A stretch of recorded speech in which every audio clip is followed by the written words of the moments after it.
pareciera que el Museo Judío ha hecho una verdadera serie de temas relacionados con el siglo I después de Cristo. Me invitaron a hablar del origen del cristianismo, que fue una charla muy entretenida.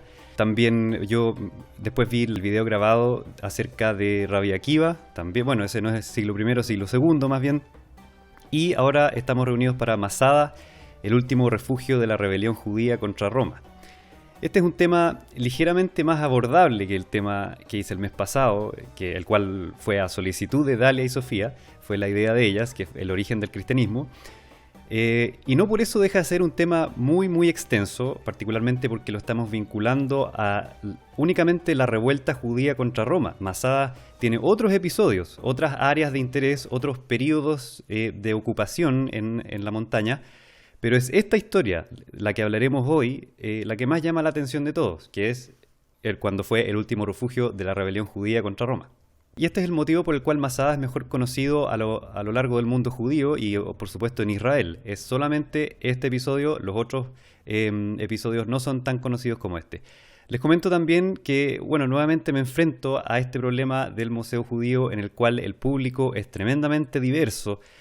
Incluso si me dijeran, Víctor, te invitamos a hablar acerca de Masada a un público exclusivamente judío, no estaría muy seguro de la homogeneidad de este público en cuanto se refiere a los conocimientos elementales acerca de Masada. Algunos de ustedes han viajado a Israel, han estado en Masada, hay otros que posiblemente no han escuchado nunca y quizá no saben lo que es. Por ejemplo, si es que hay cristianos o personas que no sean judíos, ¿cierto?, de afuera del mundo judío, dentro del mundo cristiano, yo asumo que el mundo cristiano sabe poco y nada de Masada. Lo asumo porque yo vengo de un contexto cristiano y nunca estos temas se hablaron hasta que yo lo visité. Mi papá me llevó cuando yo tenía 12 años y ahí empezó, digamos, mi locura por la Tierra Santa y el Medio Oriente. Con judíos israelíes, por otro lado, podría empezar desde mucho más adelante este tema porque sé que la historia básica de Masada ya se la conocen, está plenamente integrada en la narrativa nacional de Israel y eso también vamos a conversar los motivos por qué. Pero acá en Chile, estamos en la diáspora judía, ¿cierto?, de chilena. Muero de curiosidad de saber, por ejemplo, qué es lo que se enseña en el Instituto Hebreo Chaim Weizmann acerca de la revuelta judía y Masada, si es que se habla en absoluto. No tengo idea, por eso que lo que voy a presentar está calculado según la heterogeneidad de este público. Pero, bueno, pensando en cómo preparar esta charla, nuevamente, otro tema tremendamente extenso, nuevamente para un público tremendamente diverso, decidí empezar desde cero como si nadie hubiera escuchado nada nunca. Voy a hablar de Masada a personas que, asumiendo de que no se sabe nada. Bueno, ¿cuál sería el principio de nuestra historia?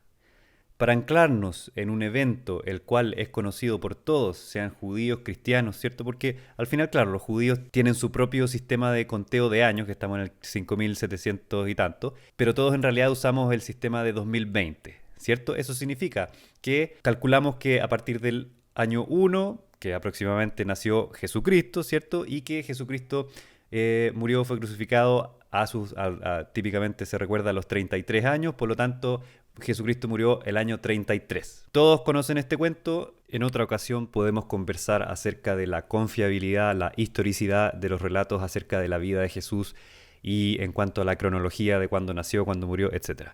De manera que nuestra historia va a comenzar aproximadamente en la década del 30 o el 40 después de Cristo en la tierra de Judea. Como les contaba, que vengo de un contexto católico, ¿cierto? Yo me conozco el rito de la misa católica de memoria prácticamente, sin ser religioso. También conozco bastante del Nuevo Testamento, si bien me especializo en el Antiguo.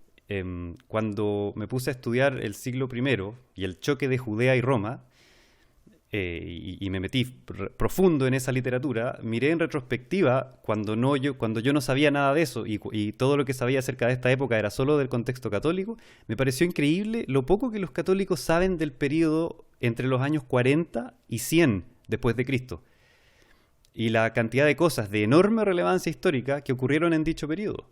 Por ejemplo, en el relato católico, si uno le pregunta a personas que son católicas, digamos, ¿qué pasó después de que Jesús muere, resucita al tercer día? Nada, el fin de la historia. No se sabe nada más porque ahí termina la narrativa de relevancia, ¿cierto? Excepto por el libro de Hechos de los Apóstoles, que relata un poco de lo que sucede con Pedro y Pablo de Tarso. Por otro lado están los protestantes, ¿cierto? Los evangélicos, que por regla son más estudiosos, pero no sé qué relevancia le dan ellos a este periodo tampoco. Ahora, les cuento que del punto de vista histórico, a mi parecer, y al parecer de muchos historiadores, eruditos, qué sé yo, el violento choque entre Roma y Judea es de profunda importancia, de una importancia, podríamos decir, inconmensurable. Comparable con la caída de la Bastilla, si es que hablamos de la modernidad, ¿cierto? Comparable con el descubrimiento de América, con esos grandes hitos históricos que han cambiado el rumbo de la historia de Occidente, qué sé yo. Y esta es una fecha que debería estar en la mente de todos, antes que siquiera empecemos, siempre. Tanto judíos, católicos, de todas las personas que viven al menos en Occidente, el año 70 después de Cristo, la destrucción de Jerusalén a causa de la rebelión judía contra Roma. Año 70. No 1970, no 270, sino que 70 a secas, ¿cierto? Y les adelanto el final de la historia, un spoiler, ¿cierto? En el año 73 ocurre el asedio a Masada, que es esta montaña que tiene este complejo de palacios y donde ocurrió el último episodio de esta rebelión, porque fue el último refugio de los rebeldes de Judea. Es un episodio de poca relevancia histórica, pero no deja de ser un relato fascinante, apasionante, épico, y eso es lo que nos convoca hoy, para saber entender más que nada Masada, pero yo les voy a hablar mucho también de la revuelta judía y de los hechos que ocurrieron en Jerusalén 3 años, 10 años antes de Masada, porque es imposible entender Masada sin entender antes lo que ocurrió en la guerra judeo-romana. Masada, como ven, es una montaña aislada en la mitad del desierto de Judea. Más que una montaña, es un defecto de la geografía muy especial. Hay otras montañas similares, porque es la tierra la que se ha ido rompiendo en este lugar geográfico tan particular y ha separado distintos, digamos, trozos de roca gigante a los pies del Mar Muerto. Aquí otra foto para que los que no saben nada de Masada ya vayan viendo que tiene una forma que tiene un plató arriba, es una meseta, ¿cierto? Arriba es plana y sobre esa planicie se construyeron en la antigüedad distintos tipos de palacios y, bueno, uno se preguntará qué función cumple, qué sentido tiene construir un palacio en este lugar tan alejado de la civilización, en la mitad del desierto, uno de los lugares más secos del mundo, donde es tan difícil conseguir agua, comida, incluso si uno estuviera arriba y se te acabaran las provisiones.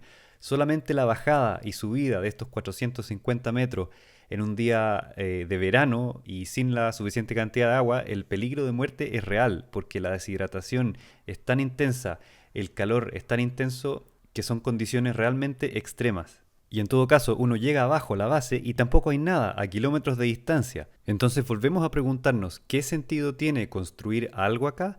Precisamente son estas características tan extremas de Masada y por la forma que tiene, es que es el perfecto fuerte para defender de un ejército que te viene a atacar, que te viene a sitiar.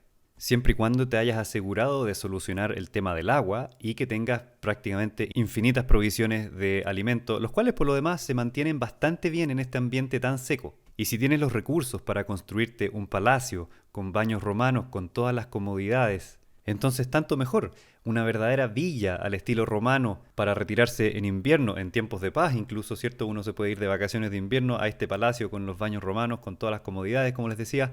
Total, la vista es increíble, insuperable hacia el Mar Muerto. Esta es la genialidad del rey Herodes el Grande, uno de los personajes más fascinantes de toda la historia y sin duda una de mis figuras favoritas en mis estudios. Entonces, bueno, vamos a conversar primero acerca del gran y épico choque entre Roma y Jerusalén, ¿cierto? Yo quisiera resolver una pregunta en esta charla, si es que existía algún asunto cultural, alguna condición intrínseca que haya hecho que la cultura romana, la sociedad romana y la cultura y la sociedad judía hayan chocado de esa manera, si es que no eran capaces de convivir por algún motivo o fueron realmente otros los motivos que terminaron en esta terrible guerra. Ambas ciudades tenían muchas cosas en común.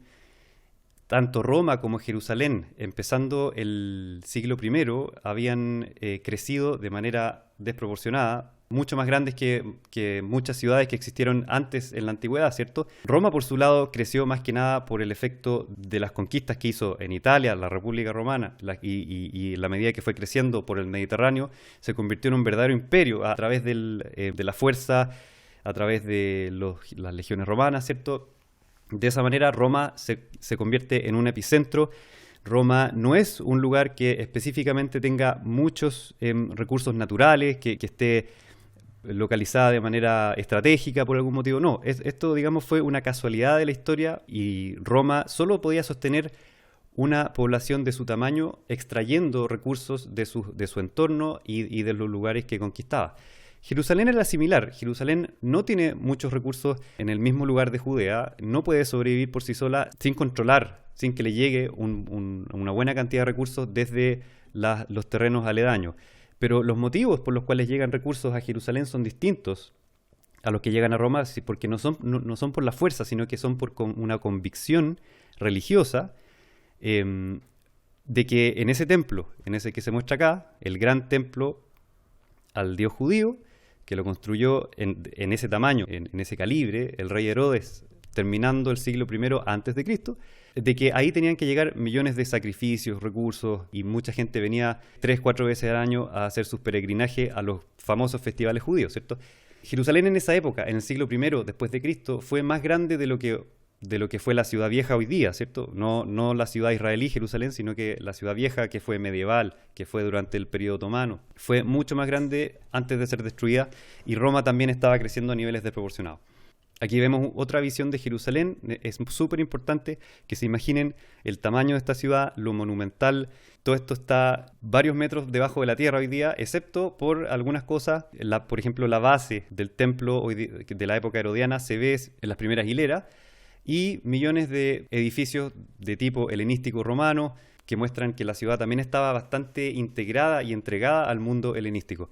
Otra imagen que encontré acerca de Jerusalén empezando el siglo I, la monumentalidad del templo tiene que haber sido sensacional. Está descrita por varios historiadores de la época como la más famosa de las ciudades del Oriente. Y los historiadores que escriben después del año 70 dicen en retrospectivo al pasado, Jerusalén fue, ¿cierto?, la más famosa de las ciudades del Oriente, la más linda, la más increíble. Y lo que queda del monte del templo son algunos muros.